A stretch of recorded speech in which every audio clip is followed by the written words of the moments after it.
수험생 여러분 안녕하십니까. 부동산 공시법의 송룡입니다. 자, 이번 시간부터는 이제 27회부터 33회까지 기출문제, 우리 교재에 보시면 3단 비교 분석 이 교재를 통해서 수업을 진행하는데 핵심은 회차별 어떠한 기출문제 한 문제와 기존에 나왔던 이 기출문제와 유사한 문제, 동일한 문제, 유사하거나 동일한 문제 두 문제를 같이 풀어보면서 수업을 진행하는데 여러분들 교재를 보시면 아시겠지만 기출문제가 그만큼 중요하다라는 겁니다. 기출이 되었다라고 하는 것은 출제자도 중요하고 여러분들이 알아야 될 부분들이기 때문에 기출을 한 거거든요. 7개년 정도의 어떤 기출문제를 분석을 해보면 거의 80% 이상 과거에 나왔던 기출문제와 유사하게 출제가 되는 것을 여러분들이 눈으로 확인할 수 있을 겁니다. 이게 부동산 공시법뿐만 아니라 중개사법이라든지 세법 거의 다 비슷할 거예요. 1차도 마찬가지일 겁니다. 1차도 뭐 다른 과목은 이제 교수님들이 또 설명을 해드리니까 제가 언급하는 거는 뭐 좋은 거 같진 않고요.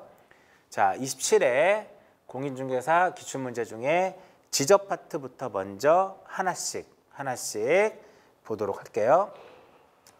자, 27회 기출문제 분석을 한번 해보면 지적 파트에서 총 12문항 정도가 이제 출제가 되고 있어요. 그래서 1번부터 12번까지 어느 파트에서 출제가 된 것을 간략하게 명시했고요. 유사 기출문제도 표현을 해놨습니다. 그럼 여기서 보면 마지막 12번 문제, 등록상 정정 부분에 대해서는 유사 기출문제가 없죠. 그럼 결과적으로 기존의 시험에 출제되지 않았던 어떠한 새로운 지문이 등장을 했다라는 겁니다. 결국은 12문제 중에서 11문제 정도가 기존에 나왔던 문제와 거의 유사하게 출제가 됐다라는 거죠. 전체적으로 우리가 이 공간정보의 구축 및 관리 등에 관한 법률은 4개의 파트로 구분했죠. 토지의 등록에서 6문항 정도, 좀 많이 나왔죠. 지적공부에서 3문항, 토지의 이동에서 2문항, 지적측량에서 1문제, 이렇게 해서 전체적으로 12문항이 출제가 됐고요. 토지 이동 파트 쪽에서 등록상 정정 정도가 어떤 새로운 유형의 문제다. 그렇다고 지금까지 뭐 등록상 정정이 안 나온 건 아닌데 지금까지 출제되지 않았던 지문에서 단독적으로 시험에 나왔기 때문에 기존의 유사 기출문제가 없어요. 나머지 문제들은 대부분 기존에 기출된 문제들과 대부분 어떤 유사성도 있고요. 완전히 동일한 지문도 많이 등장을 합니다. 그래서 이제 전체적인 문제를 다 풀어드리는 것보다는 일단 회차별 나왔던 기출문제를 중점적으로 풀고 그와 관련된 해설을 통해서 해설을 하고요. 유사 기출문제도 같이 풀어보는 형태로 수업을 진행하도록 하겠습니다. 자, 1번 보시면 공간정보의 구축 및 관리 등에 관한 법률에 지목의 구분, 표기 방법, 설정 방법에 관한 설명이다. 틀린 것을 찾아라 라고 했습니다. 그죠? 틀린 것을 찾아라 라고 했는데, 자, 보시면 공간정보의 구축 및 관리 등에 관한 법률, 시행령, 시행규칙, 제가 이렇게 상단에 이 문제가 어디에서 출제가 됐는지를 명시를 해놓는 이유는 지적은요, 지적도 그렇고 등기도 마찬가지일 겁니다. 거의 100%, 지적은 거의 100%, 12문제 중이면 12문제 거의 모두 다 거의 공간정보의 구축 및 관리 등에 관한 법률에서만 출제를 하고 있어요. 아시겠죠? 그래서 결과적으로 어떠한 여러분들이 제 교재를 안 풀어도 다른 문제를 풀더라도 다른 교수님들이 쓴 교재를 풀더라도 개인적인 어떠한 의사, 개인이 직접 지문을 만들어내거나 그런 문제들은 시험에 나오지 않습니다. 거의 보시면 아시겠지만 공간정보의 구축 및 관리 등에 관한 법률에서 규정한 부분에 대해서만 법 규정에서만 출제가 돼요. 거의 있다 없다 숫자 받고 그런 형태로 나오기 때문에 개인적으로 만든 지문들은 결코 좋은 문제라고 볼 수가 없다라는 거죠. 자, 공간정보의 구축 및 관리에 관한 법률의 제67조의 지목의 종류가 있고요. 시행령의 58조의 지목의 구분이 있는데 지목의 구분은 이렇게 28개의 지목으로 구분을 하고 있죠. 전부터 무엇까지? 전부터 잡종지까지 구분하고 있는데 지목은 어디에 등록된다 그랬어요? 도장에 등록된다 그랬죠. 목도장 이렇게 기억하시라 그랬어요. 그래서 장이라고 하는 것은 토지대장하고 임야대장인데 이러한 지목을 토지대장하고 임야대장에 등록할 때는 코드 번호와 정식 명칭으로 표기하도록 되어 있고요. 여기서 도는 도면이죠. 지목을 도면에 표기할 때는 이렇게 부호로서 표기를 하도록 되어 있습니다. 두 문자 또는 무엇이다? 차문자로 표기하는데 차장 1,000원 이렇게 기억하라 그랬죠? 차장 1,000원 이렇게 4개는 두 문자를 쓰지 못하고 차문자로 표기를 하게 됩니다. 항상 차장 1,000원 이렇게 딱 기억을 하시면서 만약에 표기 방법이 나오면 이렇게 차장 1,000원 딱 생각하시면서 보시면 되겠고요. 자, 간단하게 한번 요약을 한번 해보면 지목이라고 하는 것은 토지의 주된 용도에 따라서 종류를 구분하고 이것을 지적공부에 등록한다라고 표현을 하죠. 이때 지목을 분류할 때 다양한 분류법이 있는데 현황에 따라서 3개로 구분이 돼요.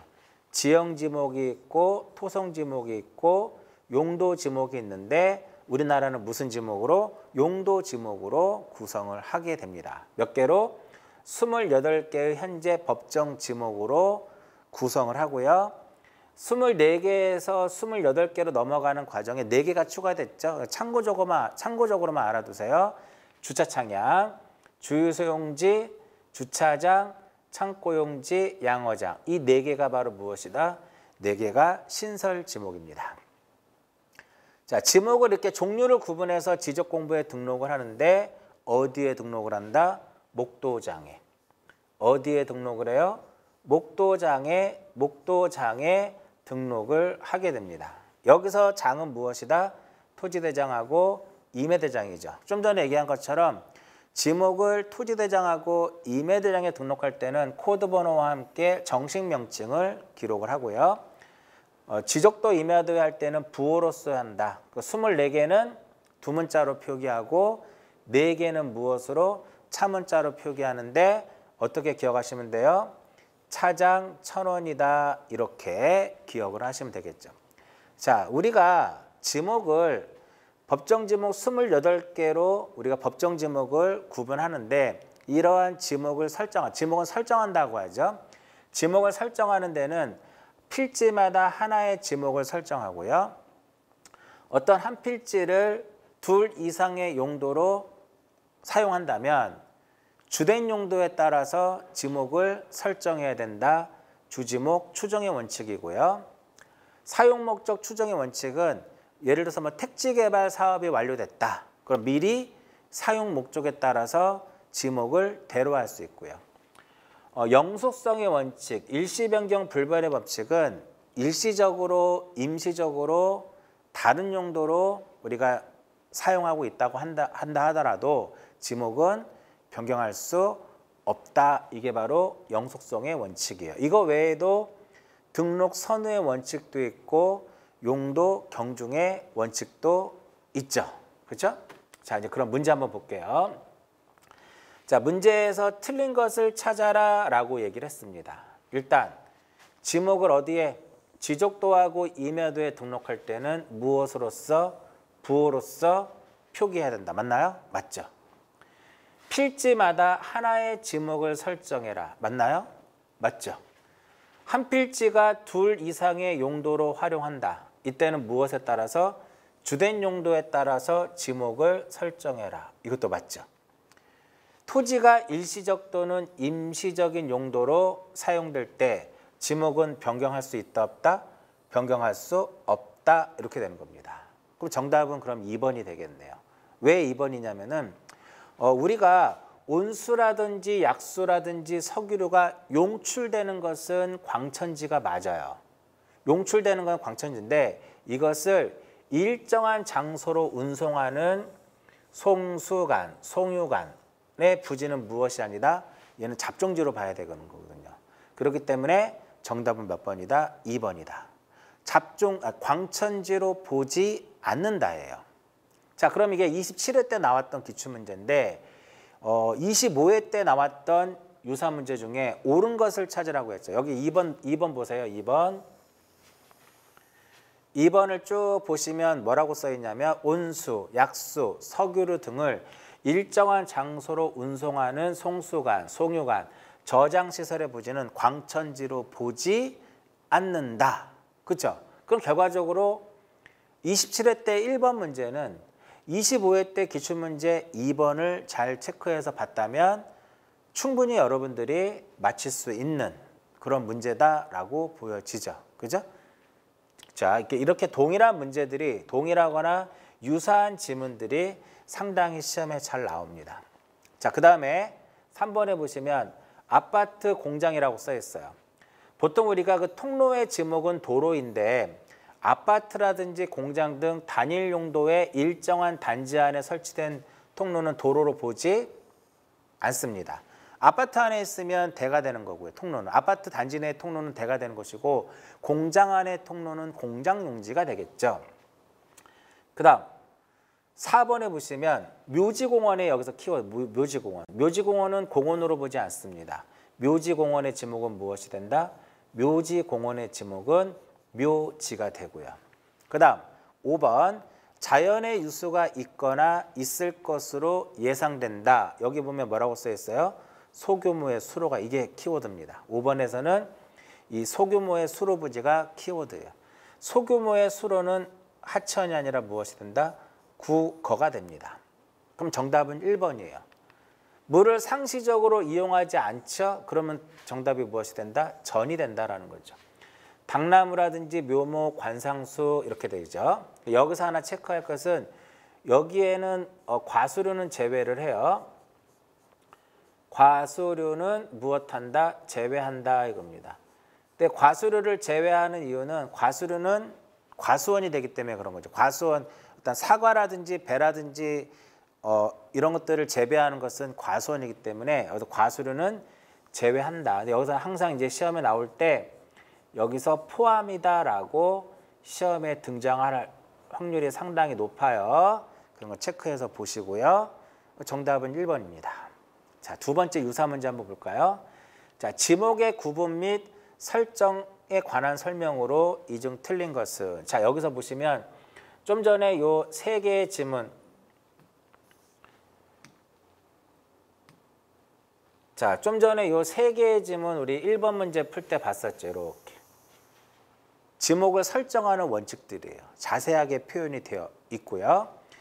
자, 공장 용지의 경우에는 장으로 표시가 공으로 표시되는 것이 아니라 무엇으로 표시가 돼요? 장으로 표시돼야 되겠죠. 왜? 항상 이러한 지문이 등장하게 되면 무엇을 생각한다? 요거 기억하 차장 1,000원, 차장 1,000원 이렇게 기억하시면 돼요. 따라서 2번의 정답은 5번이 되겠고요.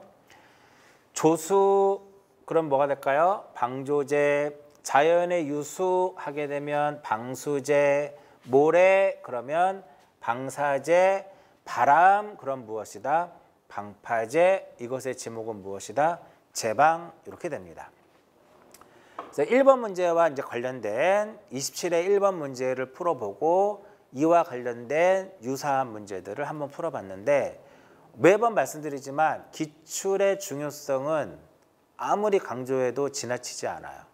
기출문제를 무시하고 어떠한 새로운 유형의 문제만 풀고 시험에 임한다면 여러분들 분명히 실패하게 됩니다. 기출문제만 정확하게 보고 가세요.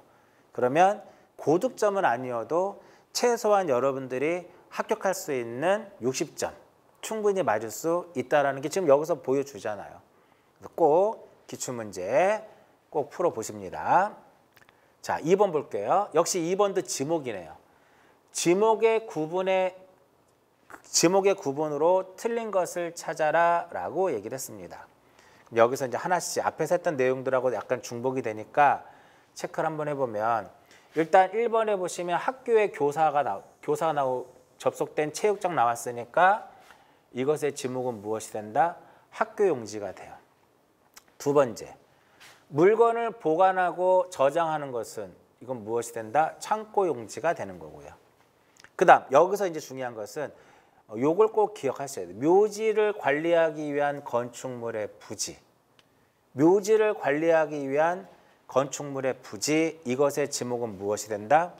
이것의 지목은 대가 됩니다. 대가 돼요. 그래서 3번이 틀렸습니다. 자, 여기서 이제 건축물의 부지가 나왔을 때 요거 하나 또 체크하시면 돼요. 과수원 내 건축물의 부지도 무엇이 된다? 대가 됩니다. 목장 용지 안에 주거용 건축물의 부지는 무엇이 된다? 대. 그러니까 지문상에 만약에 주거용 건축물이다라고 하게 되면 전부 다 지목이 뭐가 되는 거야? 그게 과수원 내에 있든 목장 용지 안에 있든 전부 다 무엇이 된다? 지목이 대가 된다라는 거를 체크하시고요. 정답은 3번이고 4번은 요게 키워드예요. 일정한 궤도. 그러면 더 이상 볼 게 없이 뭘 쓰시면 돼요? 철도용지다 이렇게 쓰시면 됩니다. 이해하셨나요? 그 다음에 5번의 육상이 가장 키워드입니다. 육상에 인공으로 조성된 수산생물의 번식 또는 양식을 위한 시설물을 갖춘 부지는 무엇이 된다? 양어장 이렇게 됩니다. 여기에 육상을 시험에 뭐로 나올까요? 해상이다라고 나옵니다. 그럼 X가 돼요. 자, 관련된 문제 한번 볼게요. 15회 때 나왔던 문제인데 묘지공원의 지목은 뭘까요? 묘지공원의 지목은 묘지예요. 근데 묘지를 관리하기 위한 건축물의 부지는 무엇이다? 대. 귤나무니까 이건 과수류죠. 그러니까 지목이 무엇이 된다? 과수원이 됩니다. 과수원 내 주거용 건축물은 대. 노상주차장은 지목이 도로가 되는 거고요. 근데 물을 정수하여 공급한다. 그럼 이건 당연히 뭘까요? 수도용지가 되겠죠.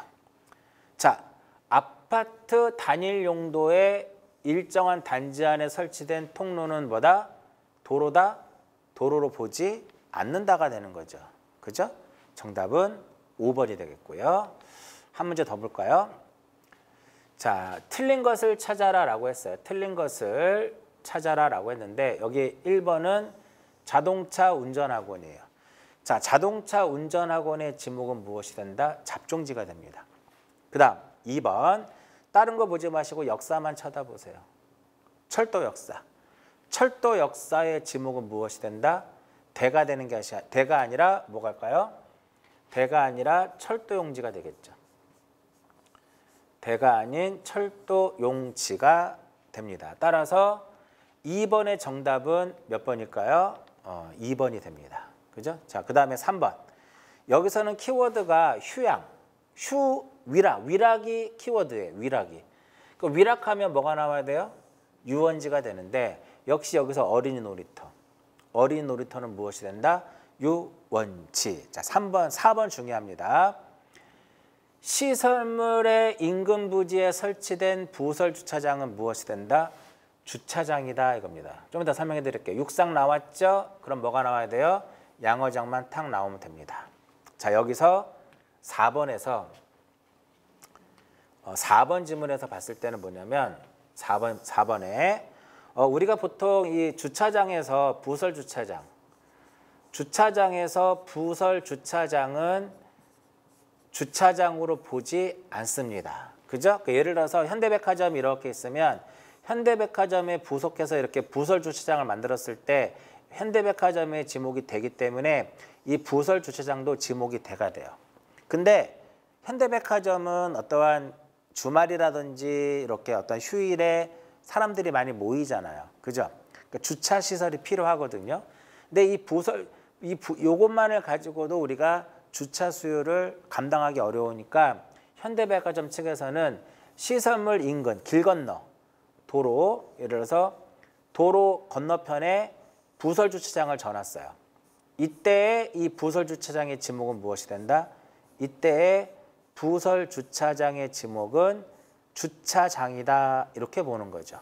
상당히 중요합니다. 앞으로 나올 수 있는 유력한 지문 중에 하나가 요 4번이에요. 반드시 요거 잘 체크하시고요. 시설물의 부지, 인근에 설치된 부설 주차장은 무엇이 된다? 주차장이다 이겁니다. 꼭 기억을 하시고요.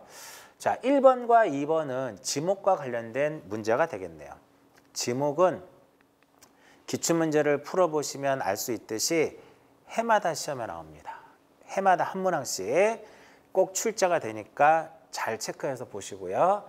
자, 3번은 면적과 관련된 문제인데 이 면적에서 단수 처리와 관련된 문제인데요. 자, 출처를 한번 볼까요? 자, 공간정보의 구축 및 관리 등에 관한 법률 시행령 제60조 면적의 결정.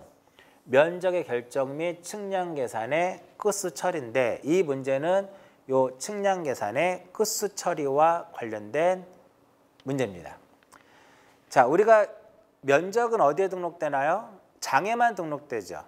토지대장하고 어디에? 임야대장에 등록이 됩니다. 그러면 이 면적을 토지대장과 임야대장에 등록을 하기 위해서는 단수 처리를 해야 돼. 끝수 처리를 해야 됩니다.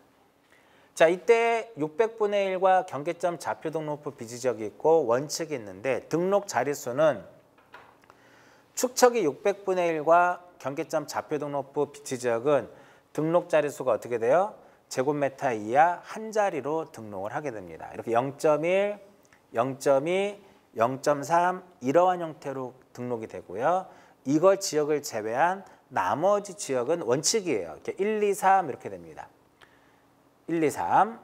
그래서 이렇게 1, 2, 3으로 등록되는데 불구하고 이게 예외 규정이에요. 예외 규정으로서 600분의 1과 경계점 좌표 등록부 비치 지역은 이거임에도 불구하고 제곱미터 이하 한 자리로 등록을 하게 돼요. 자, 이때 여기 0.1을 쳐다보고 여기서는 몇을 보자? 1을 보자. 자, 면적을 측정을 했더니 최소 등록 면적이라는 것이 존재하는데 600분의 1하고 경계점 좌표 등록부 비치 지역에서 면적을 측정했더니 0.1보다 작은 값이 나왔다. 0.1 미만의 값이 나오면 0.1로 등록을 하게 되고요. 원칙적으로는 1 미만일 때는 1제곱미터로 등록을 하게 됐죠. 여기에 축척은 보통 얼마짜리? 1200, 2400, 그 다음에 3000, 그 다음에 6000 이러한 것들을 생각하시면 됩니다. 아시겠죠? 자, 이제 단수 처리 들어가게 되면 여기서는 제곱미터 이하 한 자리이기 때문에 여기까지 딱 등록하는 거죠.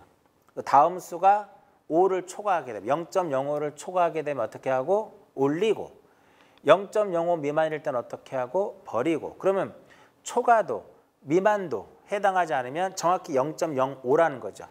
정확히 0.05인 경우에는 5 앞에 있는 요 0을 5 앞에 있는 이 숫자를 보는 거죠. 이걸 우리가 무엇이라고 하냐면은 구하고자 하는 끝자리의 수라 그래요. 5 앞에 있는 이 숫자를 구하고자 하는 끝자리의 수다라고 얘기를 합니다. 이때 구하고자 하는 끝자리의 수가 0 또는 짝수일 때는 버립니다. 그러니까 5를 그냥 무시하라는 소리고요. 만약에 홀수일 때는 어떻게 한다? 홀수일 때는 올려주게 됩니다.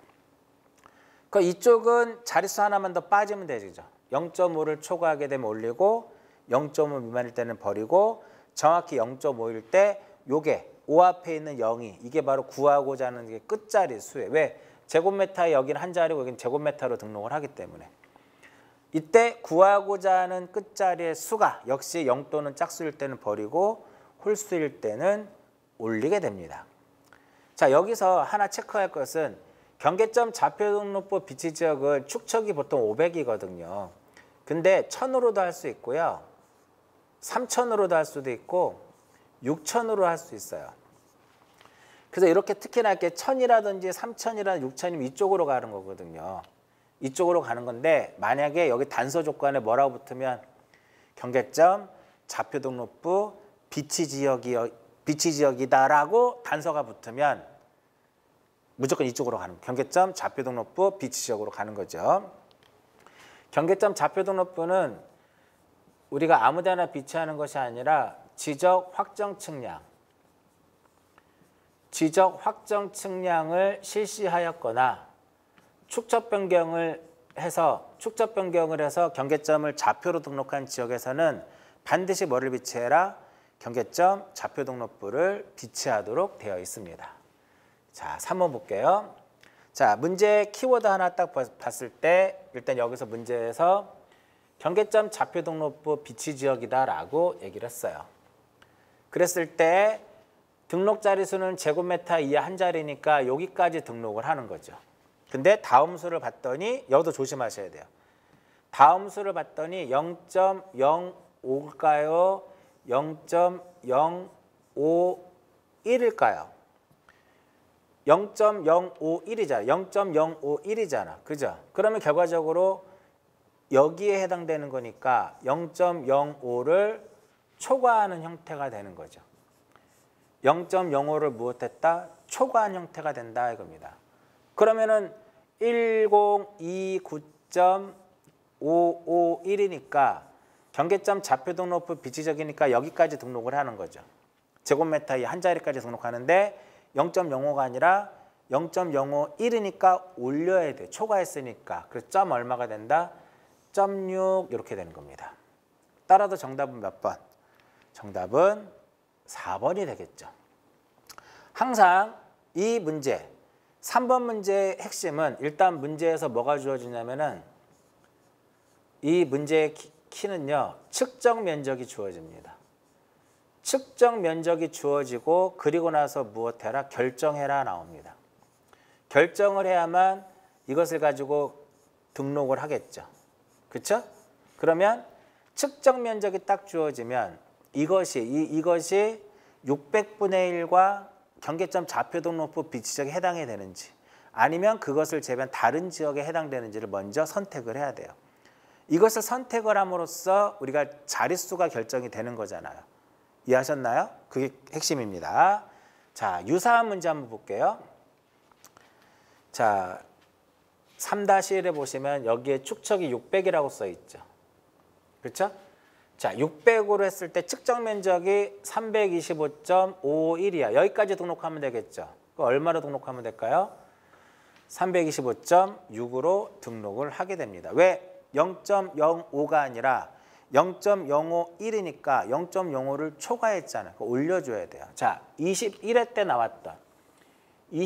때 나왔던 기출문제가 27회 때 여기에서 600분의 1을 무엇으로만 바꾸고 문제에서 이 600분의 1을 무엇으로만 바꾼 거예요? 이것으로만 바꾼 거잖아. 경계점, 좌표, 등록부, 비치 지역이다. 이것으로만 바꿔서 시험에 낸 거예요. 그쵸? 자, 한 문제 더 볼까요? 자, 여기서 또 포인트가 하나 있습니다. 경위 측량에 의해서 확정 측량을 했다. 이게 키워드입니다. 경위에 의해서 확정 측량을 하게 되면 반드시 경계점 좌표 등록부를 비치를 해야 돼요. 경계점 좌표 등록부를 무엇을 한다? 비치를 해야 된다 이겁니다. 그쵸? 자, 그리고 나서 이제 여기서 뭐가 주어졌냐면 측정 면적이 얼마로 주었어요? 730.45로 주어졌어요. 그랬더니 그럼 결정 면적은 얼마가 될 것이냐? 얼마가 될까요? 730.4가 결정 면적이 되겠죠. 정답은 2번입니다. 왜? 정확히 문제에서 0.05에 딱 걸쳤잖아요. 걸쳤을 때는 앞자리가 무조건 짝수가 정답이 돼요. 그러니까 짝수이니까 5를 그냥 버리면 되고요. 홀수이면 짝수화 시키니까 하나 올려주면 되는 거죠. 정답은 2번이 됩니다. 그럼 4번 볼게요. 자, 4번 문제 보면 법령상 지상경계 구분 및 경계 결정에 대한 설명으로 틀린 것을 찾아라 라고 했습니다.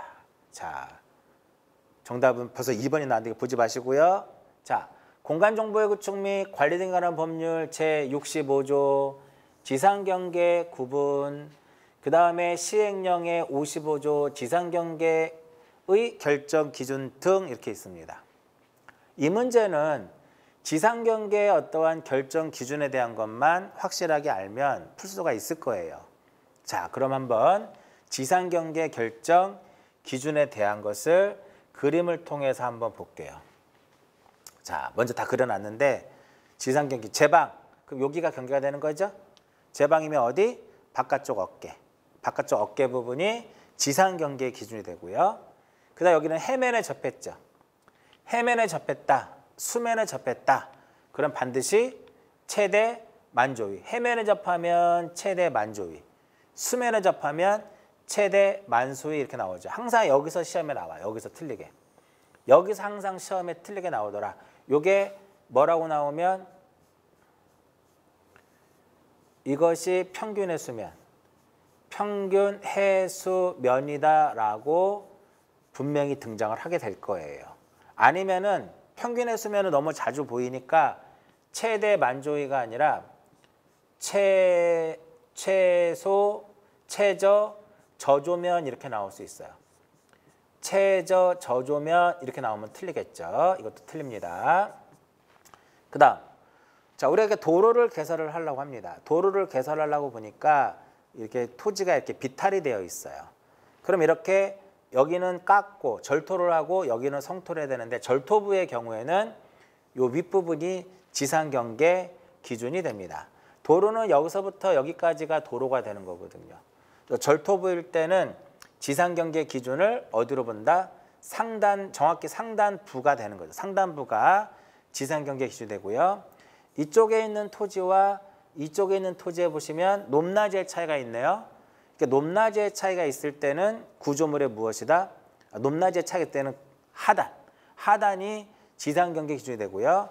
이쪽에는 높낮이의 차이가 없죠. 양쪽과 서로 높낮이의 차이가 없죠. 높낮이의 차이가 없을 때는 구조물의 무엇이다? 구조물의 중앙을 지상경계 기준으로 보게 됩니다.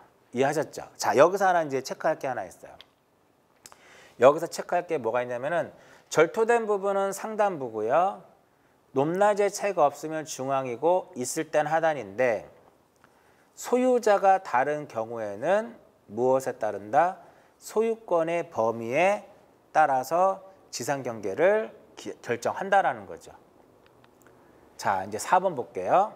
네, 하나하나씩. 좀 전에 이거 기억나시나요? 해면하고 수면에 접했다. 그러면 평균의 수면이 나오면 틀린다 그랬죠. 최대 만조위, 최대 만수위가 정답이 돼요. 따라서 정답은 2번이 되겠고요. 자, 보통 우리가 지상경계 이렇게 나와. 지상경계를 할 때는 뭐로 표시할까요? 뚝을 설치할 수도 있나요? 뚝을 설치할 수도 있나요? 담장을 설치할 수 있나요? 그렇죠.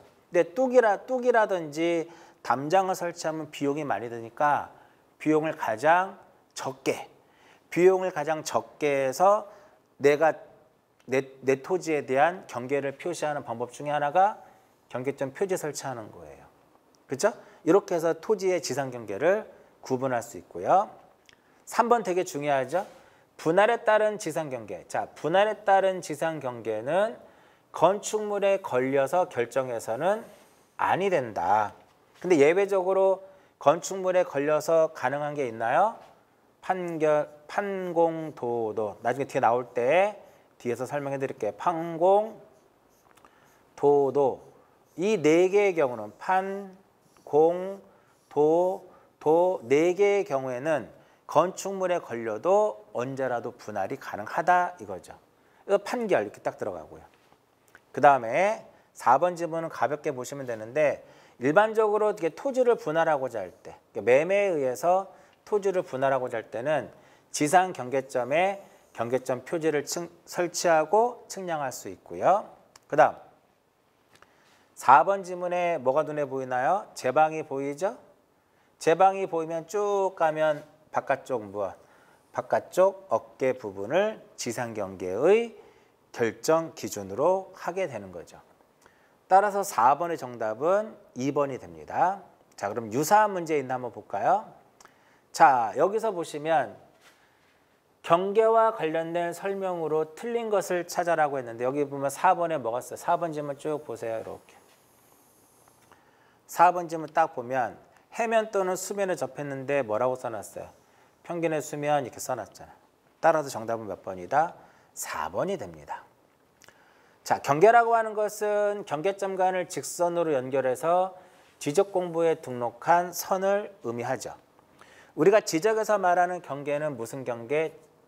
지적에서 말하는 경계는 도상 경계예요. 그렇죠? 지적에서 말하는 경계는 도상 경계이기 때문에 경계는 어디에만 등록된다? 도면에만 등록이 되는 거죠. 여기서 도면이라고 하는 것은 지적도하고 어디에? 지적도와 임야도에만 등록을 하는 거고요. 3번 질문 좀 전에 봤죠? 지상의 토지의 지상 경계는 뚝 담장, 그 밖에 구획의 목표가 될 만한 구조물, 경계점 표시를 할 수 있고요. 5번 같은 경우는 뭐냐면 5번은 이제 체크를 하나 보셔야 될 건데 경계가 지적 공부에 등록이 되면 특별한 사정이 없는 한 공부상의 경계로 결정을 해요. 근데 기술적인 착오로 인해서 경계가 공부에 잘못 등록이 되면 이때는 도상 경계가 아닌 실제 경계에 의한다. 유일하게 우리가 시험에 나올 수 있는 판례 중에 하나입니다. 우리가 보통 공간정보의 구축 및 관리 등에 관한 법률의 판례는 대부분 소유권하고 밀접하게 관련이 되어 있는 경계와 관련된 판결이 좀 많아요. 시험에 나올 수 있으니까 체크해서 보시고요. 그 다음 유사 문제 하나 25회 때 보시면 지금 문제에서 뭘 찾는 거냐면은 옳은 것을 모두 찾으라고 했어요. 그 높낮이의 차이가 없어요. 높낮이의 차이가 없으면 구조물에 뭐가 돼요? 구조물의 중앙이 아니죠. 중앙이죠. 바깥쪽 면 틀렸고. 있을 때는 어떻게 된다? 하단부니까 니은도 틀렸네요. 그러니까 기역과 니은이 들어가면 안 돼요. 기역과 니은이 들어가면 안 돼요. 그러면 4번 아니면 5번이 정답이 되는데 여기서 정답은 5번인데 자 여기서 디귿이 지금 빠져 있나요? 자 절토된 부분은 어딜까요? 상단이죠. 하단이 아니라 상단이니까 디귿도 들어가면 안 돼요. 그러면 정답은 몇 번? 5번입니다. 즉 해면에 접했다. 수면에 접했다. 그럼 뭐다? 최대 만조위, 최대 만수위. 제방, 그럼 뭐가 될까요? 바깥쪽 어깨 이렇게 됩니다. 따라서 정답은 몇 번? 5번입니다. 자, 여기에 보면 이게 써있죠. 소유자가 다른 경우는 제외한다라고 했죠. 그래서 만약에 앞으로 새로운 문제가 출제가 됐을 때 높낮이의 차이가 없을 때는 구조물의 중앙이고 있을 때는 하단이고 절토부는 상단부인데 소유자가 다른 경우는 상단이다, 중앙이다, 하단이다 이렇게 표현하면 안 돼요. 어떻게 표현이 돼야 돼? 소유권의 범위에 따른다 이렇게 표현이 돼야 됩니다. 꼭 체크해서 보시고요. 자, 5번 봅니다. 자, 5번은 지번이네요. 지번부에 관한 설명이다. 가로 안에 들어갈 내용 중 옳은 것은 자, 공간정보의 구축 및 관리 등에 관한 법률 시행 규칙 제61조 도시개발 사업 등 준공 전에 지번을 미리 부여할 수 있는데 여기서 이제 조심할 것은 뭐냐면 사업 시행자가 지번 부여를 신청을 해야 돼요. 여기서 핵심은 사업 시행자입니다. 여기서 포인트는 사업 시행자예요. 요게 이제 시험에 어떻게 나와? 시험에 토지 소유자다라고 바꿔서 나올 거예요. 토지 소유자 그러면 X가 되겠죠. 체크해서 보시고요. 이때 준공 전에도 그죠? 사업 시행자가 지번 부여를 신청하면 지번을 부여할 수 있는데 이때는 무엇에 의한다? 사업계획도에 따르도록 되어 있어요. 사업계획도에 따른다 이겁니다. 확정 측량을 실시한 지역의 지번 부여 방식에 따라서 지번을 부여하는데 이것은 어떻게 부여를 하는 거냐면 종전의 지번 중 본번만을 가지고 지번을 부여하는 거죠. 한번 볼까요?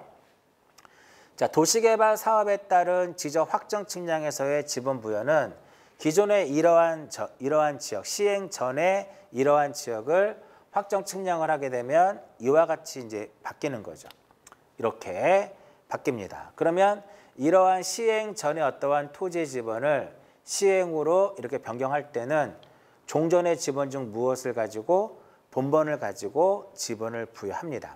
이때 본번 중에 무엇할 게 있냐면 제외할 게 있어요. 그 제외할 게 바로 뭐냐면 이 빨간 라인으로 그어져 있는 것이 도시개발 사업 시행제 경계거든요.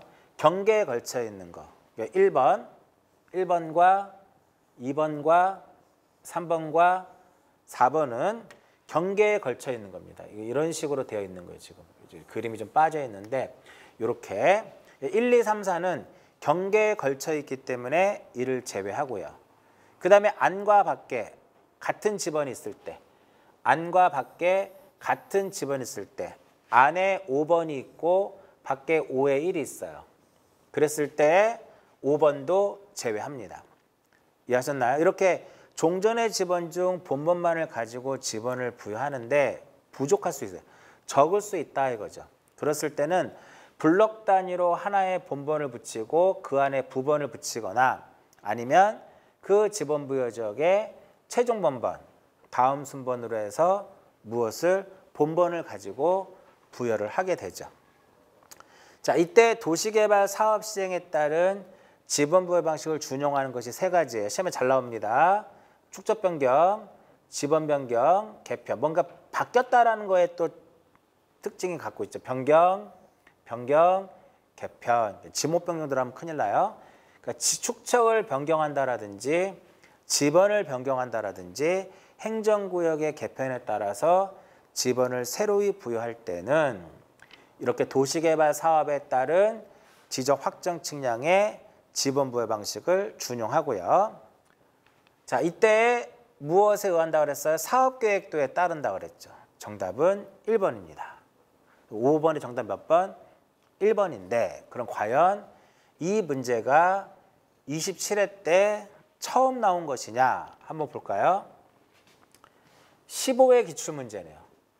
여러분들이 15회 기출문제라고 해서 무시하면 안 돼요. 왜냐하면 최소한도로 15회부터 33회까지는 꼭 풀어보자 이거예요. 그러니까 여러분들 교재 안에 15회부터 33회 문제 거의 대부분 다 들어가 있을 겁니다. 자, 여기서 5번이 눈에 들어오나요? 도시개발 사업 등이 준공되기 전에 집원을 부여할 때는 사업 등의 신고 시 제출한 집원별 조서에 의한다 X란 말이에요. 이게 그때 당시에 이게 틀리게 나왔던 문제란 말이에요. 집원별 조서가 아니라 무엇에 의한다? 집원별 조서가 아니라 사업계획도에 따른다 이렇게 되는 거예요. 사업계획도에 따른다. 그래서 정답 몇 번? 5번이 되는 겁니다. 이렇게 지금 우리 한 5문제 정도 풀어봤는데요.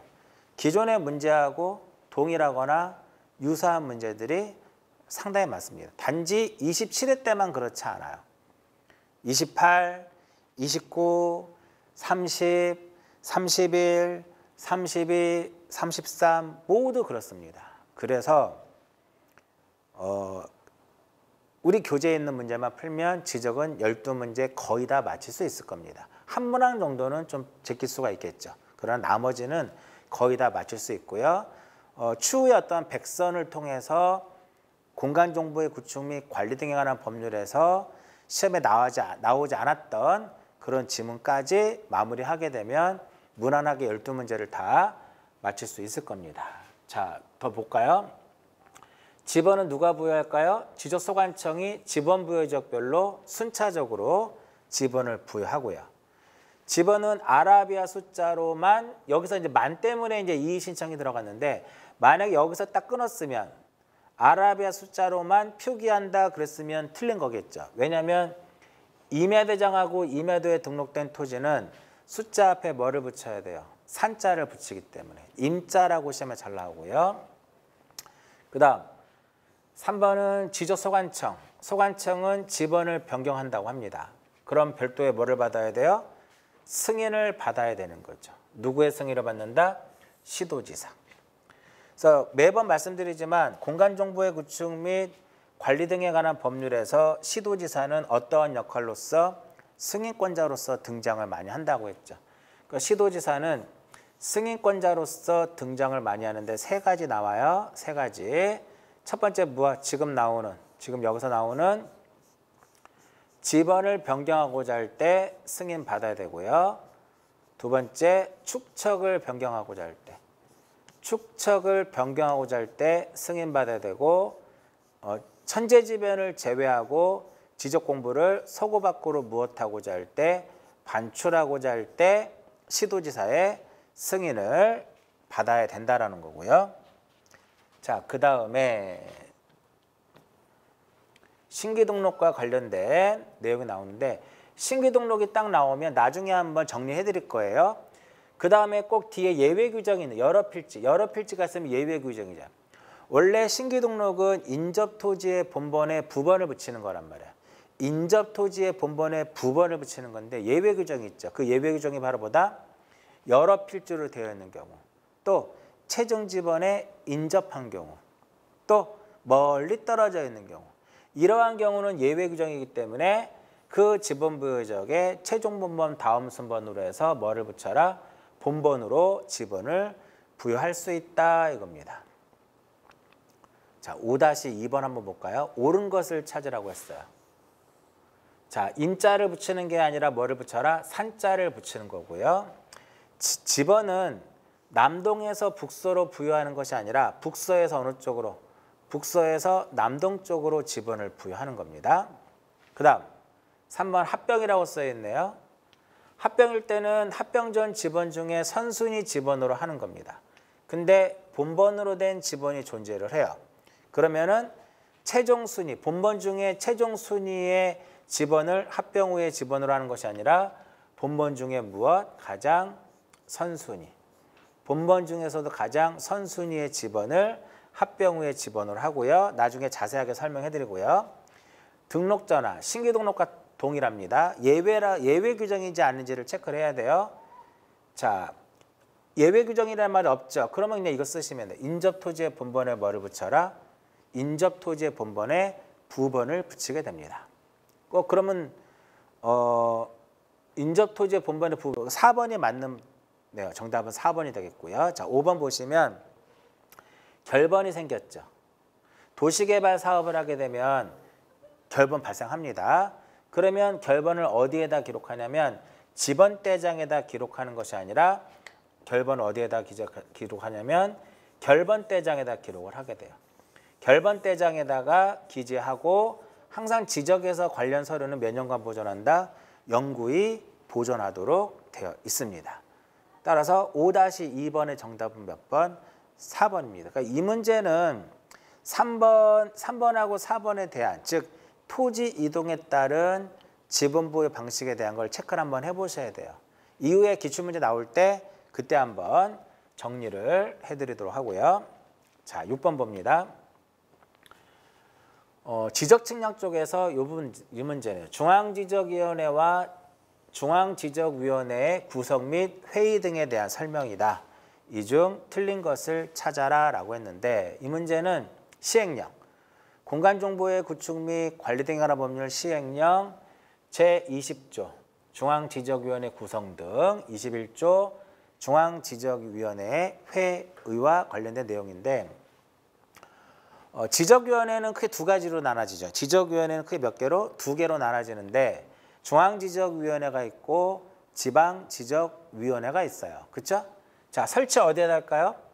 중앙지적위원회는 설치는 국토교통부에 설치를 하고요. 지방지적위원회는 설치는 어디에다 한다? 시도에 합니다. 그리고 위원회이기 때문에 누가 존재할까요? 위원장이 있겠죠. 위원장도 있고 부위원장도 있습니다. 자, 중앙지적위원회 위원장 누구? 국토교통부에서 지적 업무를 담당하는 국장이 위원장이고 과장이 무엇이 된다? 부위원장이 됩니다. 그 다음 지방지적위원회 위원장은 시도에서 지적 업무를 담당하는 국장, 부위원장은 과장 이렇게 됩니다. 자, 우리가 그 지적에서 위원회는 두 개가 있어요. 축척변경위원회와 지적위원회. 둘 다 위원회 구성은 5명 이상 10명 이내의 위원으로 구성을 하게 됩니다. 이때는 당연히 위원장과 부위원장을 포함해서 포함하고요. 이때 임기는 몇 년이다? 2년이죠. 이때는 위원장과 부위원장을 제외한 나머지 위원의 임기는 2년이에요. 그렇죠? 임기, 글자 두 글자, 2년 이렇게 기억하란 말이에요. 그렇죠? 자, 지방지적위원회에서의 기능은 지적 측량, 적부, 심사만 하게 됩니다. 근데 여기서 이루어지지 않으면 지방에서는 적부 심사만 하고요. 중앙지적위원회에서는 재심사를 하죠. 그 다음에 지적 측량 기술을 연구하고 개발하고 보급하는 역할을 하고요. 지적 관련 정책을 개발하고 업무를 개선하는 그러한 역할을 하고요. 측량 기술자 중에 지적 기술자의 업무 정지 처분과 징계 요구하고 양성도 합니다. 이 부분에 대해서는 시험에 꾸준하게 출제가 되고 있죠. 이 부분에 대해서 시험에 꾸준하게 출제가 되고 있고요. 몇 개 더 보면 회의 쪽에 보시면 요거 조심하셔야 돼요. 위원장은 회의를 소집하고 의장이 되는 것은 당연히 기본적인 내용이고요. 여기서 위원장이 부득이한 사유로 수행할 수 없을 땐 누가? 부위원장이.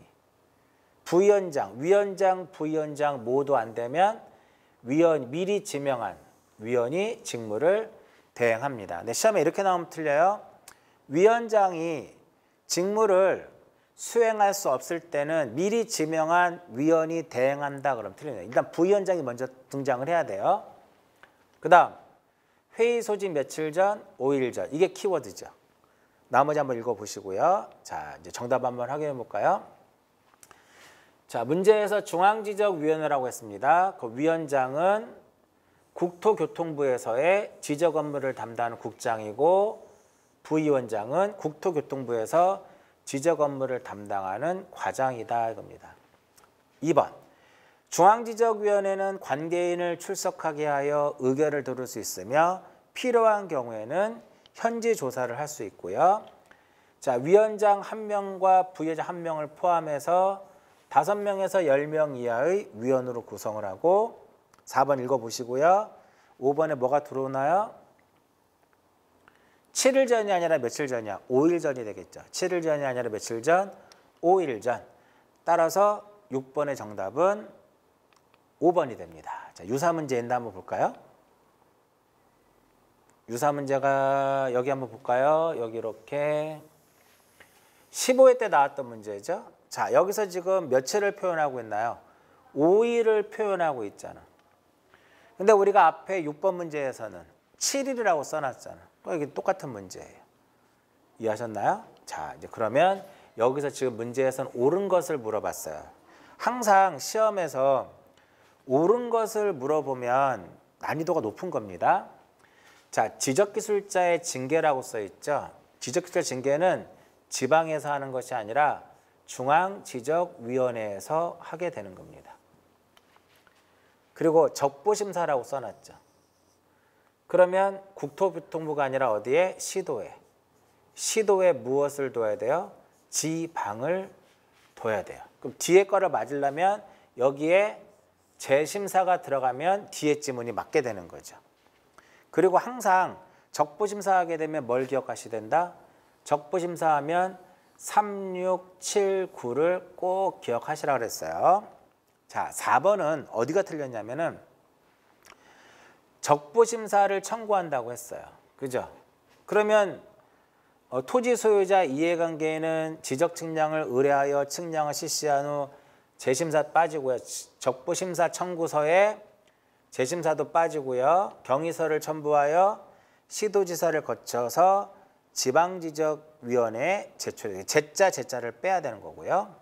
그 다음 90일 이내에 우리가 재심사를 청구하는데 90일 이내에 국토교통부 장관을 거쳐서 중앙에다가 중앙지적위원회에다가 재심사를 청구하기 때문에 재심사 청구를 할 수 있다. 국토교통부 장관에게 재심사를 청구하는 것이 아니라 국토교통부 장관을 거쳐서 중앙지적위원회에 재심사를 청구하게 되는 거죠. 정답은 3번이고요. 자, 6-2번.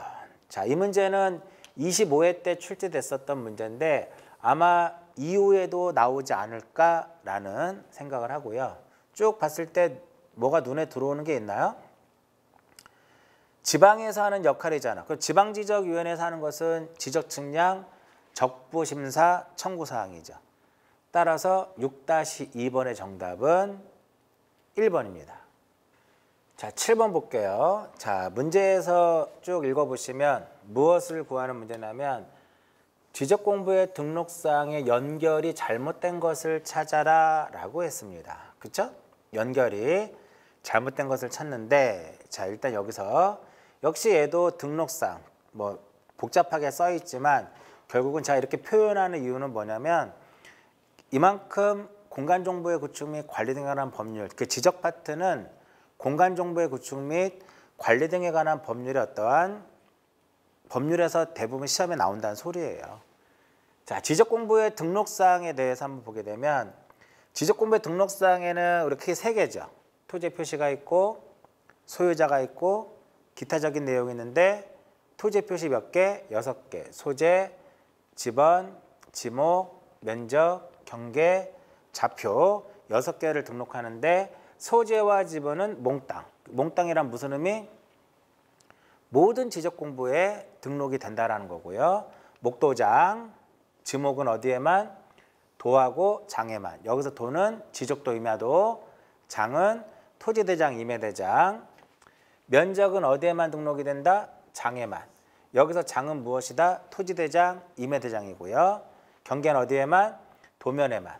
지적도, 임야도만 등록이 되는 거고요. 좌표는 어디에만? 경계점, 좌표등록부에만 등록이 되겠죠. 자, 등록사항에는 토지 표시뿐만 아니라 소유자에 관한 사항도 있습니다. 이때 소유자에 관한 사항이라고 하면 소유자의 성명, 주소, 주민등록번호, 변동일자, 변동원인인데 소유자는 어디에? 대장에만, 소대장. 여기서 소대장은 토지대장, 임야대장, 공유전명부, 대중등록부까지를 얘기하는 거고요. 자, 기타적인 내용이라 하면은 이제 개별 공시지가라든지 토지의 등급 이런 것을 얘기하는데 얘네들은 토지대장하고 임야대장에만 등록을 하게 되죠. 전체적으로 한번 보게 되면은요. 여기까지 좀 설명해 드린 거죠. 여기까지 설명을 해 드린 거예요. 자, 고유번호는 도면에만 등록이 안 돼요. 도면번호는 공유전명부라든지 대중등록부에는 당연히 등록이 안 되고요.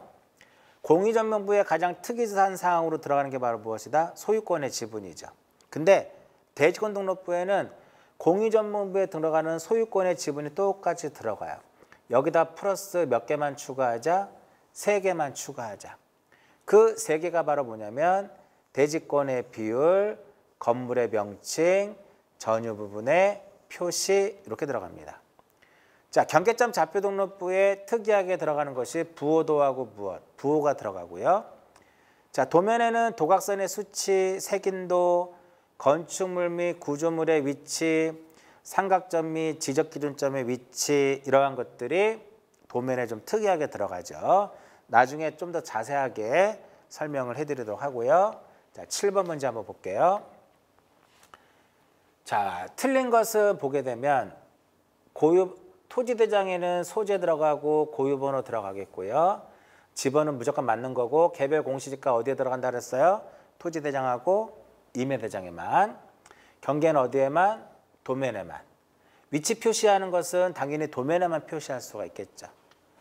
대지권등록부에는 대지권의 비율과 건물의 명칭과 요것도 들어가죠. 전유 부분의 표시.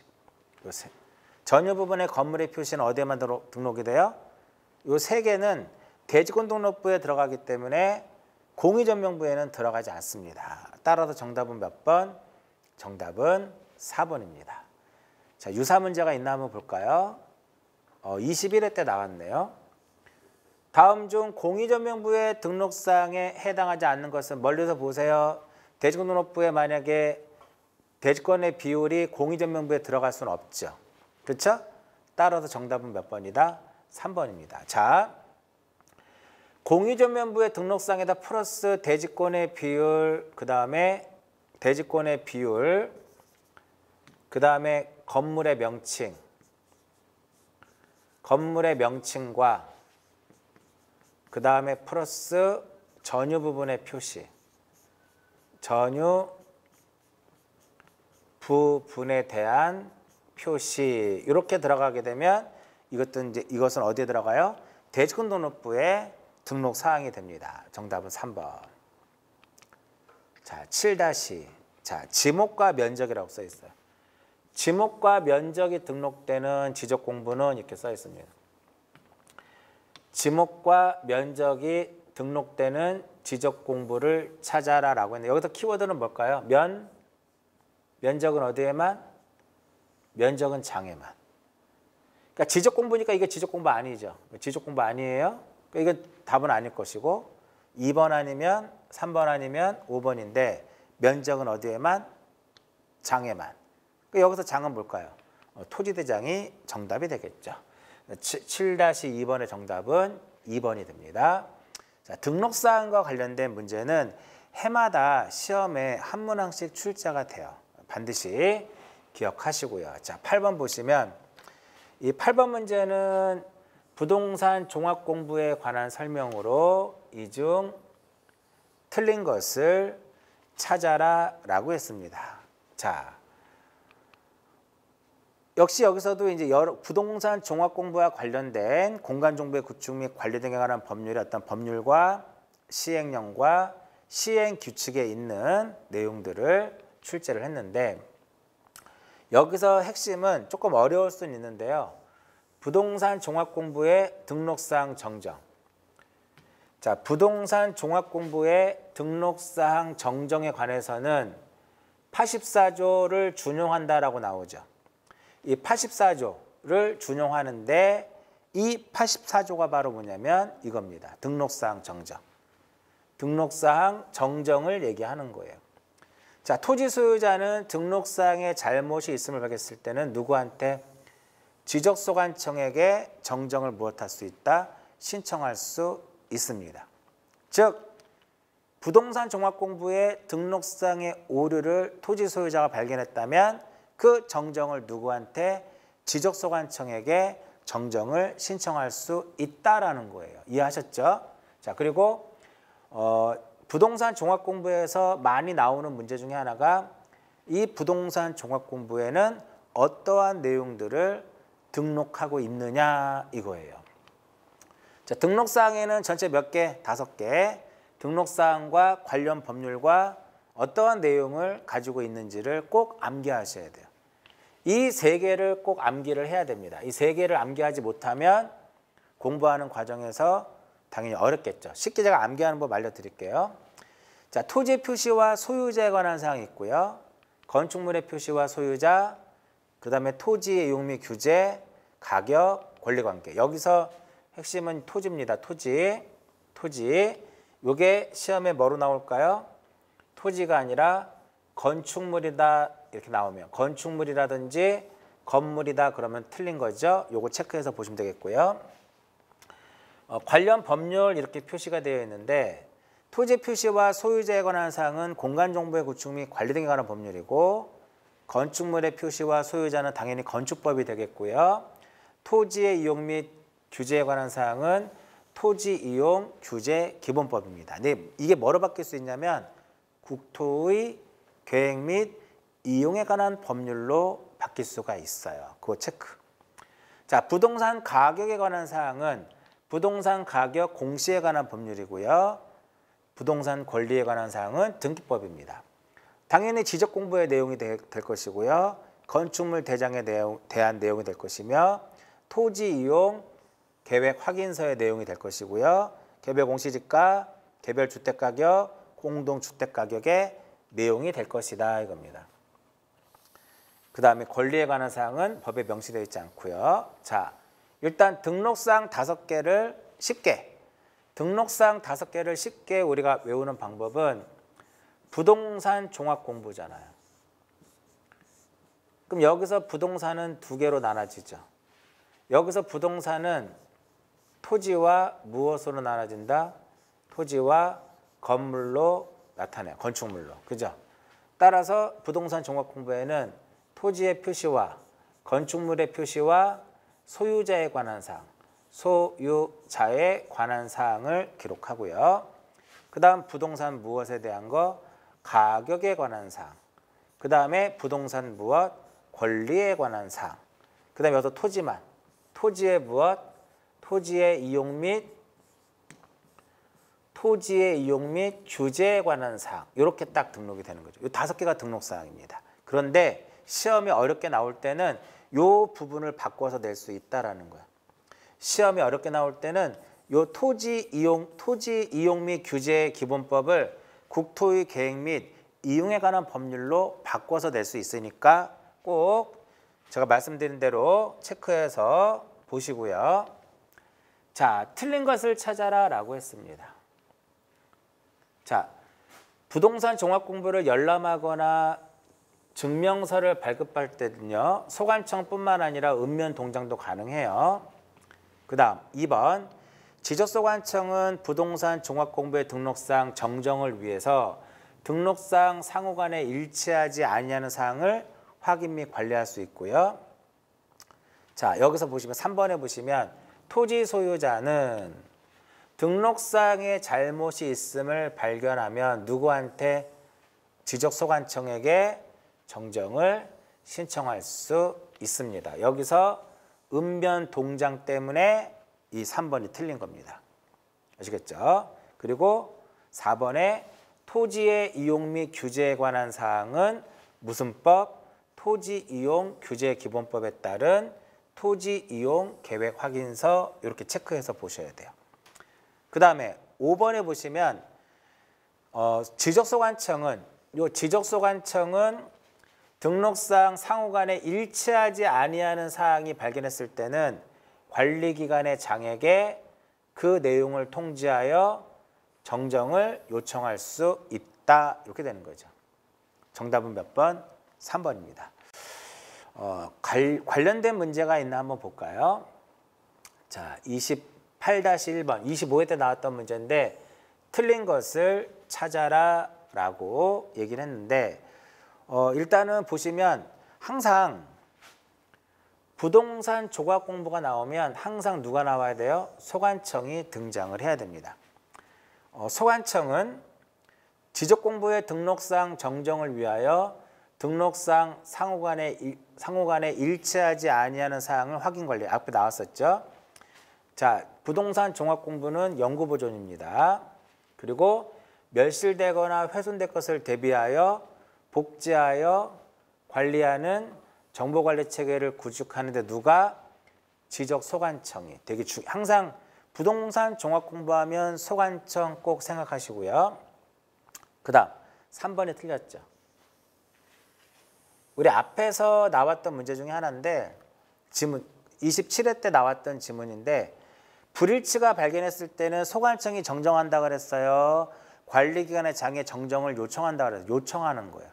제가 정정을 하고 그 결과를 통지하는 것이 아니라 관리기관의 장에게 정정을 요청하도록 되어 있습니다. 그 정답은 3번이고요.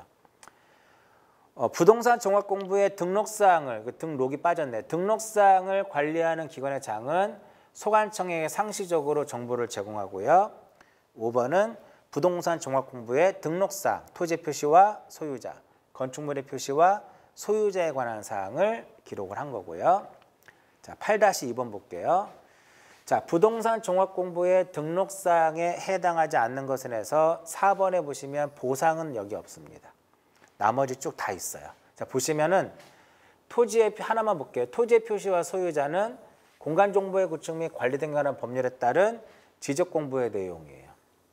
그럼 아까도 말씀드린 이 부분이 밖에서 낼 수 있다 그랬어요. 시험에 어렵게 나오면. 토지의 이용 및 규제에 관한 사항은 토지 이용 규제 기본법이 아니라 국토의 계획 및 이용에 관한 법률이 아니라 토지 이용 규제 기본법이다 이렇게 되는 거죠. 근데 만약에 이게 국토의 계획 및 이용에 관한 법률이다라고 출제될 수 있으니까 꼭 체크해서 보시고요. 자, 9번으로 넘어갑니다. 자, 경계점 좌표 등록부의 등록사항으로만 옳은 것을 찾으라고 했어요. 자, 여기서 1번은 일단 경계점 좌표 등록부의 등록사항 한번 볼게요. 자, 경계점 좌표 등록부는요. 이렇게 경계점을 뭐로 등록했을 때 경계점을 좌표로 등록했을 때 작성하는 지적공부를 무엇이라고 하냐면 경계점 좌표 등록부라고 하는데 제가 이제 기본 강의를 통해서 다 설명해 드렸어요. 꼭 토지대장을 한 번씩 그려보면서 공유전명부로도 바꿔보고 대지권등록부로도 변경해보고 경계점 좌표등록부로도 이렇게 바꿔보라고 말씀드렸는데, 경계점 좌표등록부에는 일단 여기에 이 부분은 절대 변하지 않죠. 이 부분은 고유번호와 소재지번은 어떤 대장의 어떤 형태, 그러니까 표로 되어 있는 지적공부에는 다 등록이 돼요. 자, 그 다음에 여기에는 이제 부호도가 들어가겠죠. 부호도가 이러한 그림이 들어가고 부호가 들어갑니다. 1, 2, 3, 4가 들어가고요. 그 다음에 좌표가 들어가는 거죠. 좌표가 들어가고 부호도하고 부호가 요 세 가지가 경계점 좌표등록부에 특이하게 들어가는 거고요. 좌표값이 쭉 들어갑니다. 그런데 이러한 경계점 좌표등록부는 일반인들이 쉽게 이해를 못한단 말이죠. 그 일반인의 이해를 돕기 위해서 별도의 뭐를 비치하자? 별도의 도면을 비치를 하게 됩니다. 그럼 여기에 도면 번호가 그래서 들어가는 거예요. 그래서 이 도면 번호가 들어가는 겁니다. 그렇죠? 자, 이제 볼게요. 여기는 사유가 들어가서 틀렸고요.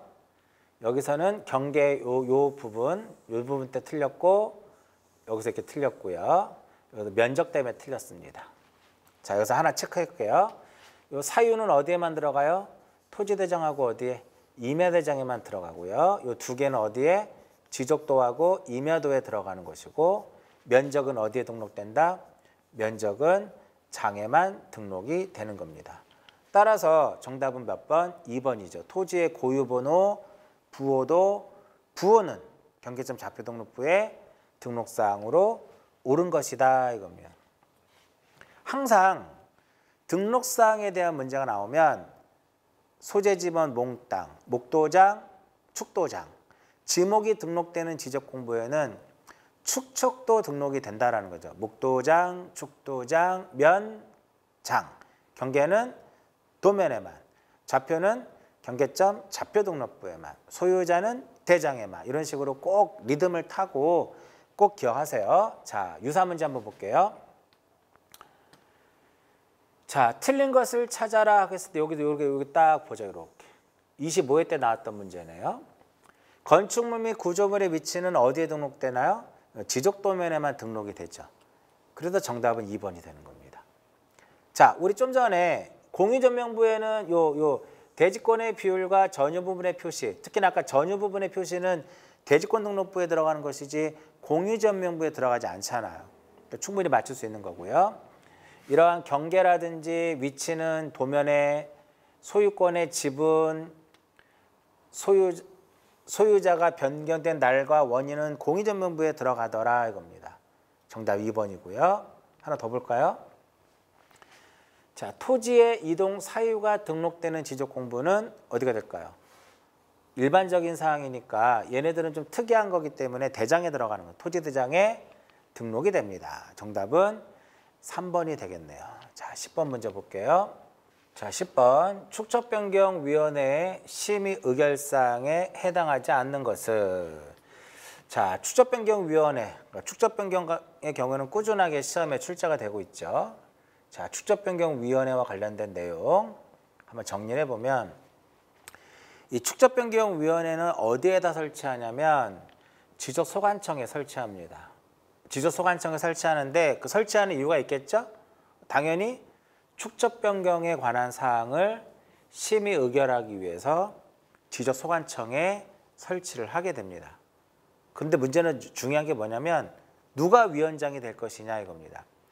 자, 축척변경위원회의 위원장은 지적소관청이 지명합니다. 시험에 어떻게 나올까요? 지적소관청이다 그럼 틀립니다. 위원 중에서 지적소관청이 지명한 자가 됩니다. 자, 이때 위원은요 5명 이상 10명 이내죠. 5명 이상 10명 이내의 위원으로 구성하고 이 중에 토지 소유자가 얼마가 돼야 돼요? 토지 소유자가 2분의 1 이상이 될 것이며, 만약에 토지 소유자가 몇 명 이하일 때는 5명 이하일 때는 전원이 축척변경위원회가 돼야 된다는 거. 그러니까 여기서 위원이 될 수 있는 자격은요, 토지 소유자로서 지역사정에 정통한 사람이라든지 또는 지적에 관하여 전문적인 지식을 가진 사람 중에서 소관청이 위촉하도록 돼 있어요. 여기서 축적변경위원회는 축적변경에 관한 심의 의결하는데 요구합니다. 축적변경 시행 계획에 관한 사항, 청산금액 산정과 지번별 재건매에 대한 금액 결정 사항, 청산금에 대한 이의 신청에 관한 사항, 여기서 하나 중요한 게 나와요. 지적소관청이 회의에 붙이는 사항 이겁니다. 그럼 여기서 요 소관청을 시험에서 어떻게 나올까요? 소관청을 여기서 위원장이다라고 바꿔서 낼 확률이 높고요. 요 체크해서 꼭 보시고 여기에서의 지적소관청을 무엇으로 바꿔서 위원장이라고 여기서 위원장은 소관청이 지명하는데 여기서 지적소관청이 위촉하죠. 여기서도 이제 뭐로 바뀐다? 여기서도 위원장이다 그럼 틀린 거고요. 그런 거 체크해서 보시고 이렇게 축적변경위원회 의결사항 이렇게 4가지가 있습니다. 축적변경위원회 의결사항 4개 꼭 체크해서 꼭 보십니다. 여기서 뭘 꼭 체크해야 돼요? 지적소관청이 회의에 붙이는데 위원장이 회의에 붙인다라든지 아니면은 시도지사가 회의에 붙인다 이렇게 나올 수도 있어요. 꼭 체크해서 보시고요. 10번 보시면 축적변경위원회 심의 의결사항이 아닌 것 그럼 다음보다 축적변경 승인에 관한 사항이다 이겁니다. 자 그러면 이 축적변경위원회의 의결사항을 어떻게 외울 것이냐 일단 이게 또 관심이 되겠죠. 자 2번하고 3번하고 4번 요 딱 봤을 때는 2, 3, 4는 우리가 축적변경을 공부하다 보면 청산이라는 절차를 거치죠. 청산 쪽에서 나오는 거예요. 여기다가 시행계획 하나만 더 딱 추가하시면 돼요. 아시겠죠? 자, 정답은 3번이 되겠고요. 유사 문제가 있었나 한번 볼까요? 자, 틀린 것을 찾아라 라고 했습니다. 눈에 먼저 뭐가 딱 보이죠? 3분의 1이 아니라 얼마야? 2분의 1이죠. 자, 그럼 여기서 여기 한번 볼게요. 이 부분하고 여기서 이 부분 박스 친 부분이 결국 무엇이랑 같아요? 앞에 있었던 문제랑 동일한 거죠. 축적변경위원회의 의결사항이다 이겁니다. 언제 나왔어요? 17회 때 나왔던 문제입니다. 대부분 수험생들이 기출문제를 최근 5년 정도밖에 안 봐요. 그러면 안 돼요. 제가 지금 3단으로 비교해서 교재에 수록한 문제는 최소한 15회부터 33회까지의 있는 모든 문제를 다 수록을 했어요. 그래서 거의 6년 정도 되나요? 그렇죠? 그렇기 때문에 단순히 5개년만 보면 안 돼요. 물론 5개년만 봐도 상관없어요. 그 대신에 5개년 정도만 볼 때는 반드시 그것과 관련된 이론이라든지 관련 주변에 있는 내용들을 확실하게 정리를 하게 되면 학개론도 5년치만 보면 여러분들 60 넘을 수 있습니다. 그럼 학개론이 5년 치면 200문제잖아요. 40문제씩이니까 200문제와 관련된 이론을 완벽하게 정리를 하자. 완벽하지 않아도 한 7, 80% 정도만 확실하게 정리하더라도 60점 맞는 데는 지장이 없습니다. 계산 문제 딱 정리해 놓고요. 그렇죠? 자, 10-2번으로 갑니다. 자, 지적 공부에 대한 설명이다. 이 중 틀린 것은 11번으로 이제 바로 볼게요. 자, 토지의 등록 및 지적 공부 등에 관한 설명이다. 틀린 것은 이렇게 나오는데 이거 여기서는 문제 자체가 전반적으로 다 어떻게 다 섞여 있는 거죠. 자, 그러면 토지 이동에 따른 면적 결정 방법을 보면은 보통 토지 이동에 따른 면적 결정할 때는 측량을 해서 결정하는데 합병에 따른 경계좌표 면적은 따로 별도로 뭐를 하지 않고 지적 측량을 하지 않는다라는 거죠. 자, 경계와 좌표는요. 경계와 좌표는 무엇하면 돼요? 합병으로 인해서 필요하게 된 부분을 말소하면 되는 거고 면적은 어떻게 한다? 면적은 합산해서 결정을 하게 된다 이겁니다. 자, 그러면 왜 지금 면적과 관련된 내용을 설명하냐면 합병일 때는 면적을 측정하지 않죠. 자, 면적 측정 대상은요. 우리가 이렇게 써 있죠. 세부 측량을 실시했을 때는 필지마다 면적을 측정을 하게 됩니다. 세부 측량이라는 것 자체가 경계와 좌표와 면적을 정하는 거거든요. 따라서 세부 측량을 실시했을 때는 필지마다 면적을 측정을 하게 됩니다. 결국은 세부 측량 대상이냐 세부 측량 대상이 아니냐에 따라서 면적을 측정할 것이냐 말 것이냐를 결정을 하는 거죠. 자, 지적공부편에서 지적공부를 복구할 때는 측량이 이루어져야 돼요. 따라서 면적을 측정을 하지만 도면을 제작성할 때는 지적 측량을 하지 않습니다. 그래서 별도의 면적을 측정하지 않는 거고요. 자, 토지가 이동이 되면 조사 또는 측량을 하죠. 조사의 경우에는 면적을 측정할 필요 없고 측량하는 경우 이렇게 신규등록부터 이러한 경우는 면적을 측정을 해야 돼요. 다만 조사에서 우리가 합병이라든지 지목 변경의 경우에는 면적을 측정하지 않습니다. 그래서 이 부분 때문에 지금 면적에 대한 내용들을 설명해 드리는 거고요. 합산하면 된다고 말씀을 드렸죠. 자, 등록상 정정에서 경계와 면적을 정정할 때는 면적을 측정을 합니다. 그러나 위치를 정정할 때는 면적을 측정하지 않고요. 자, 지적 측량 쪽에서 지적 측량은 기초 측량과 세부 측량으로 나눠지는데 세부 측량을 실시했을 때는 면적을 측정을 해야 돼요.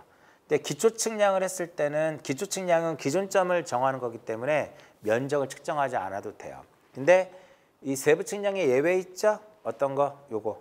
경계 복원 측량하고 지적 현황 측량의 경우에는 별도의 면적을 측정하지 않습니다. 그런데 만약에 경계 복원하고 현황이 나왔을 때 면적 측정을 수반한다라고 표현이 되면 그때는 면적을 측정을 해야 된다는 소리죠. 자, 토지의 등록, 지적공부 등에 관한 설명이다. 이 중 무엇을 틀린 것을 찾아라. 자, 지번은 누가 부여한다? 소관청이. 어디를 기준으로 해서 지번 부여지역별로 북서에서 남동쪽으로 차례대로 부여를 하게 됩니다. 자, 앞에 설명해 드렸어요. 도시개발 사업을 하게 되면 결번이 발생한다 그랬죠.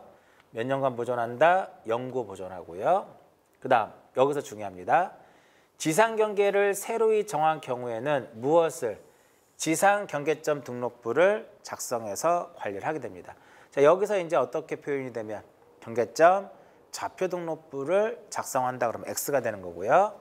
자, 합병 지적 측량을 합니까? 아니죠. 경계와 좌표는 어떻게 한다고 그랬어요? 좀 전에 경계와 좌표는 합병으로 인하여 불필요한 경계좌표 말소, 면적은 합산 따로 지적 측량을 실시하지 아니하고 정답은 4번입니다. 그 다음 지적 공부를 정보 처리 시스템을 통해서 기록하는 거죠. 그러면 어디에다가? 지적정보관리체계에 영구히 보존합니다. 누가? 여기서 시도지사 들어가요.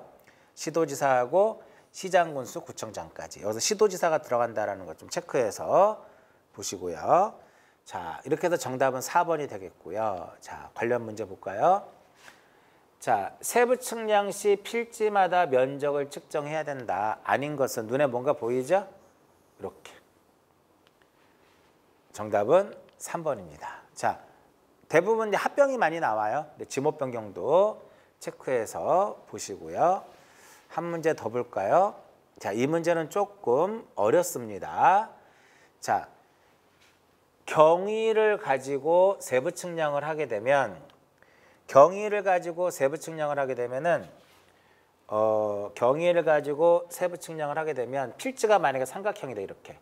필지가 삼각형이다라고 그러면은 요점의 좌표가 경계점들이 좌표로 결정이 돼요. 이렇게 경계점이 뭐로 결정된다? 좌표로 결정이 되면 요점의 좌표는 전자면적기로 측정하는 것이 아니라 이 세 점의 무엇을 가지고 좌표를 가지고 면적을 계산하게 되죠. 그걸 우리가 일명 무엇이라고 표현하냐면 일명 좌표면적 계산법, 좌표면적 계산법 이렇게 표현을 합니다. 이해하셨죠? 정답은 1번입니다. 아마 면적과 관련돼서 지금까지 나온 문제 중에 가장 어려웠던 문제 중에 하나입니다.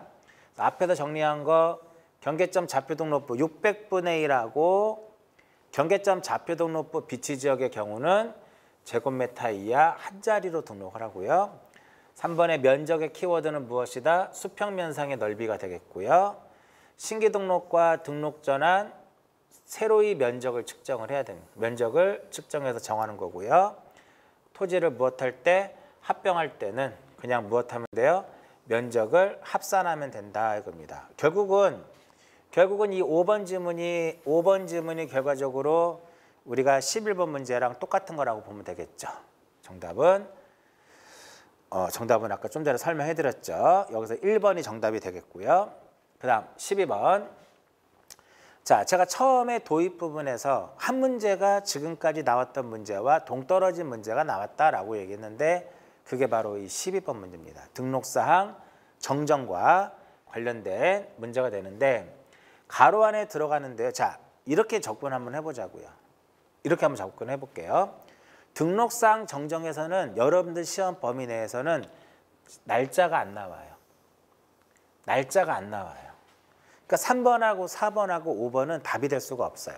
그리고 불부합지라는 말이 여러분들은 우리 공간정보의 구축 및 관리 등에 관한 법률에 지적 불부합 토지라는 그런 지문 자체가 없어요. 그래서 이것은 정답은 몇 번이다? 1번이다 이겁니다. 자, 지적소관청 이제 키워드 볼게요. 지적소관청은 토지의 표시에 잘못이 있음을 발견하게 되면 지체 없이 지체 없이 등록사항에 필요한 서류와 등록사항 정정 측량 성과도를 작성하고 공간정보의 구축 및 서류하고 성과도를 작성하고 그 다음에 결의서를 작성한 후 우리 대장, 토지대장하고 임의대장에 뭐라고 써있나요? 거기 사유란이 있죠? 사유란에 무엇이라고 쓴다? 등록사항 정정 대상 토지라고 적고 토지 소유자에게 등록사항 정정 신청을 할 수 있도록 사유를 무엇합니까? 통지합니다. 그러니까 이런 건 어떤 경우냐면은 지적소관청이 등록사항에 오류가 있음을 발견을 한 거야. 근데 자기가 직접적으로 직권으로 정정할 수 없으니까 토지 소유자에게 정정을 하도록 통지를 하는 거죠. 다만 단서조항이 붙어요 뒤에. 다만 지적소관청이 직권으로 등록사항을 정정하는 경우는 통지하지 않아도 된다라는 그러한 단서조항이 붙습니다.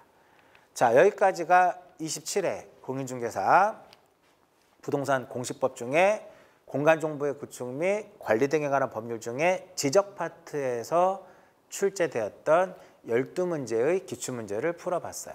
자, 보시면 아시겠지만 거의 대부분 기존에 27회 이전에 나왔던 문제들이 거의 유사하게 심지어는 똑같게 27회에 출제된 것을 여러분들 직접 교재를 통해서 확인했을 거예요. 앞으로도 이러한 형태는 패턴은 크게 변하지 않을 것으로 봐요. 왜 그러냐? 왜 제가 지적 같은 경우는 이쪽을 장담을 하냐면 지금까지 공인중개사 시험에 출제됐었던 지적 파트 부분을 가지고 여러분들 시험 범위 내에 어떠한 공간정보의 구축 및 관리 등에 관한 법률에서 밑줄을 그어보면 대부분 다 거져요. 일부 한 10% 정도 빼고 다 밑줄이 그어집니다. 그만큼 나올 수 있는 문제들은 다 나왔다는 소리예요. 그래서 여러분들이 응용적인 문제, 좋은 문제를 풀어보는 것도 좋지만 일단 우리 교재에 나와 있는 그죠? 27회부터 33회까지 기출문제와 관련된 유사문제까지 잘 풀어보고 잘 정리를 하게 되면 충분히 여러분들이 합격할 수 있는 점수를 얻을 수 있을 거예요. 자, 이번 시간은 여기까지 하고 마무리 짓도록 하겠습니다.